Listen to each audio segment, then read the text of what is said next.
Bien, entonces vamos a ver cómo cumplimos con la premisa de realimentarlo fuerte y negativamente. Bueno, para hacer eso, ¿sí? Una forma muy fuerte de realimentarlo es justamente ir a un circuito como el que ustedes seguramente ya conocen, ¿sí? De un seguidor de tensión, donde nosotros entramos por la pata no inversora y la realimentación negativa, ¿sí? La realimentación negativa la forzamos de esta manera, muy fuertemente, es decir, toda la salida, toda la salida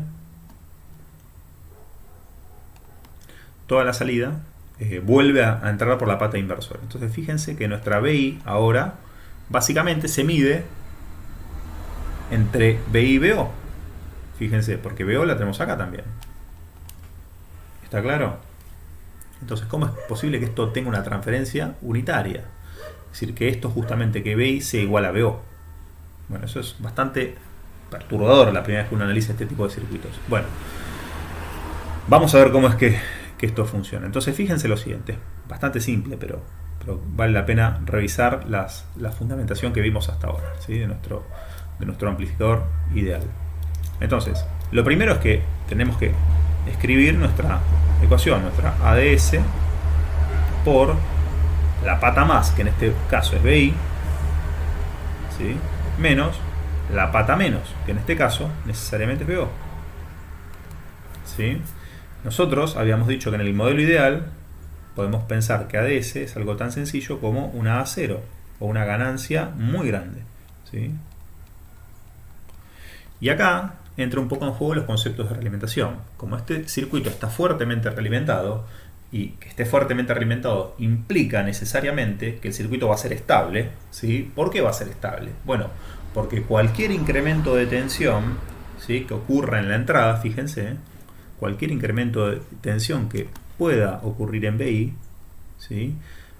Al mismo tiempo, imagínense que BO es lo que ustedes quieran, ¿sí? Al mismo tiempo, fíjense lo que va a pasar. Si BI crece, BO necesariamente por este producto también va a crecer, sea lo que fuera BO en el momento inicial, ¿sí? 0, lo que ustedes quieran, imagínense que fuese 0. BO también crece, ¿sí? Es decir, por lo tanto, lo que va a pasar en el instante siguiente va a ser que justamente BO va a pasar a ser BI por algo muy grande y va a evitar que este crecimiento se produzca.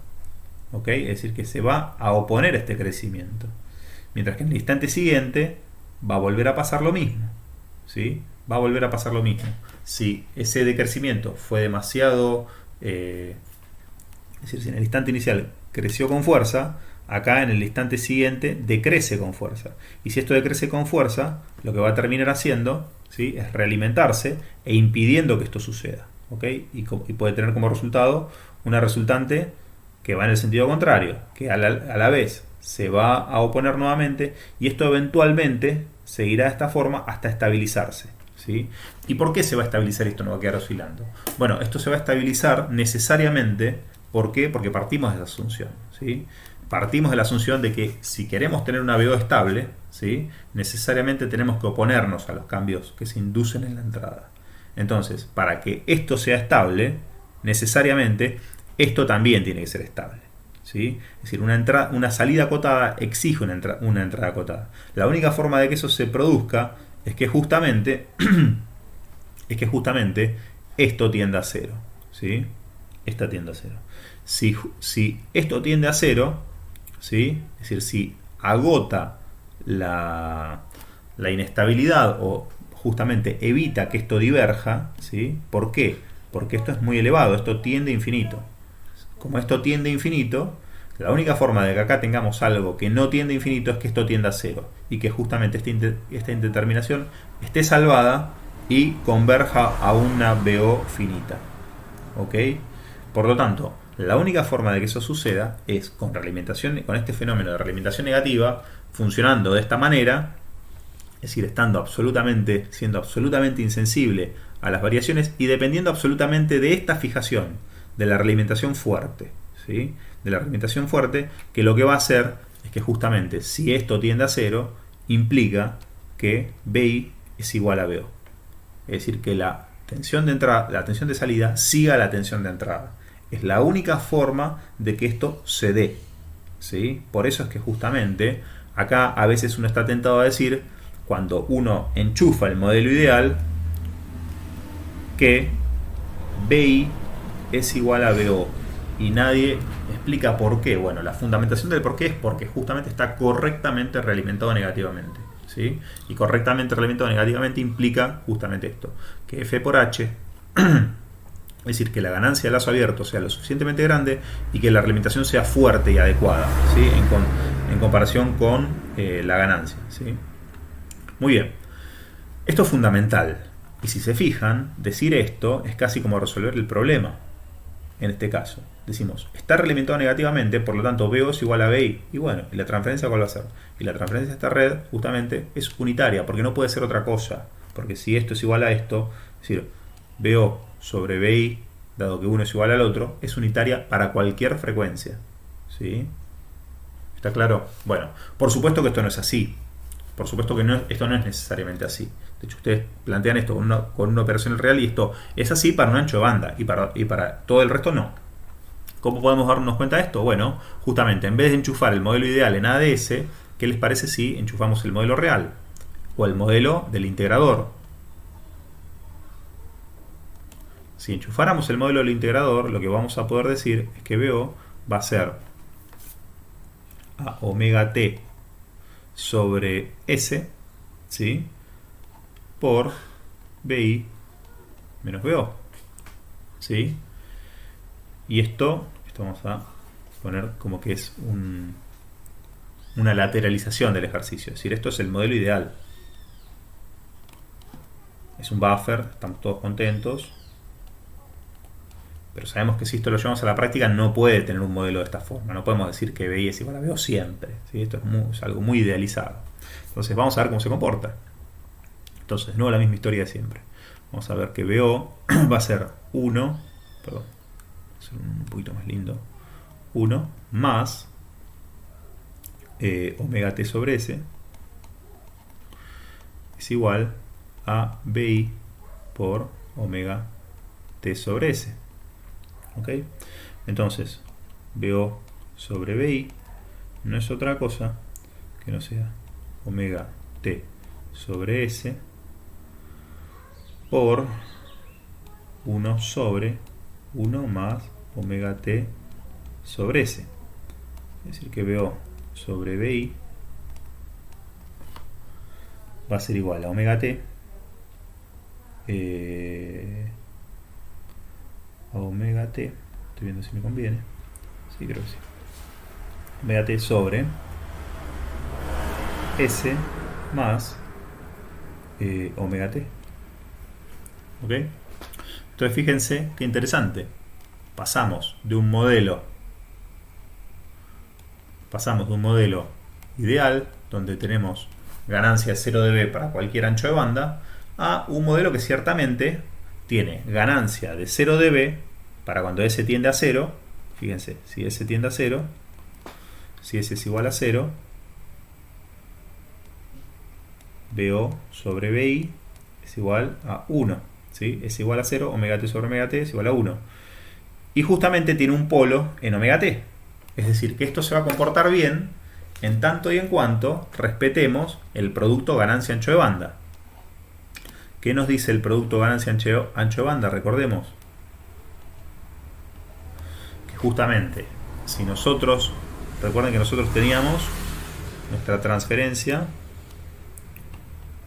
a 0 hasta omega A en nuestro mejor modelo, y después de eso decrecía hasta omega t y después seguía.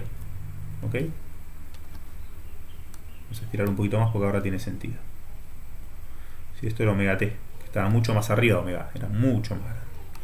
¿Y qué nos dice nuestro modelo, nuestra función implantada? Es decir, que esto vamos a recordar que es nuestro ADS, es decir, nuestra transferencia de lo que sería nuestro lazo directo. Nuestro lazo directo. Nuestro lazo directo es, en nuestro esquema realimentado, es esto, esta parte. Después tenemos la realimentación, que es en este caso nuestro cable, básicamente. Entonces, como estos son 0 dB, esto va a venir todo por acá. Voy a hacer ahora, siguiendo los 0 dB. Estos son 0 dB, ¿no? hasta omega t, y a partir de omega t fíjense que empezamos a bajar superpuesto a la transferencia de ADS. Es decir, esto también tiene menos 20 dB por década, como dictamina esta transferencia de acá, ¿no? A partir de ese polo omega t, ¿sí? Empezamos a bajar menos 20 dB por década. Bien, entonces, ¿este es realmente nuestro buffer? Por supuesto, nuestro buffer de alguna forma emula la transferencia de nuestro op-amp en la zona útil del ancho de banda, y cuando el op-amp no da más de sí, ¿sí? No puede hacer otra cosa que seguir su transferencia y su imperfección, que eso es a partir de omega t. Es decir, se comportará como un buffer ganando 0 dB, es decir, haciendo que entrada y salida sean idénticas, siguiendo la entrada hasta omega t, hasta el omega de, que dictamina su producto ganancia ancho de banda. Es decir, si la ganancia es de 0 dB, ¿sí? Voy a tener el máximo ancho de banda posible, que es omega t, y que justamente coincide con la definición que vimos hace un rato. ¿Se dan cuenta? Entonces fíjense cómo un buffercito es tan sencillito. ¿Y esto cómo lo podemos llevar al esquema realimentado? Bueno, justamente fíjense que va a haber frecuencias en este esquema de sistema realimentado, va a haber anchos de banda, ¿sí? Donde H por F es mucho mayor a 1, ¿sí? que es esta zona. Esta región, un poquito antes diría yo, un poquito antes, va a ser la zona de que F por H es mucho mayor a 1. En consecuencia, la transferencia BO sobre BI depende de 1 sobre F. ¿Cuál es la respuesta de F? La respuesta de F básicamente es copiar. BO es igual a BI. Por tanto, en este caso, BO sobre BI es 1. ¿Sí? Porque copia. En este sentido, en este ejemplo se puede ver muy bien. ¿Sí? En este caso la transferencia es 1 sobre F porque F por H es mucho mayor a 1. ¿Sí?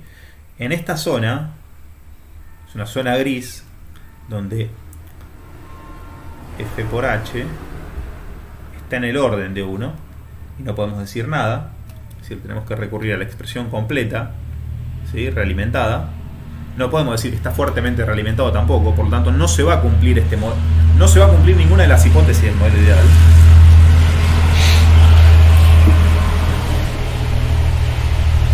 Y como no se va a cumplir ninguna de las hipótesis del modelo ideal, esta zona es una zona de bastante incertidumbre. Recién vamos a poder tener certeza, ¿sí? A partir de esta zona.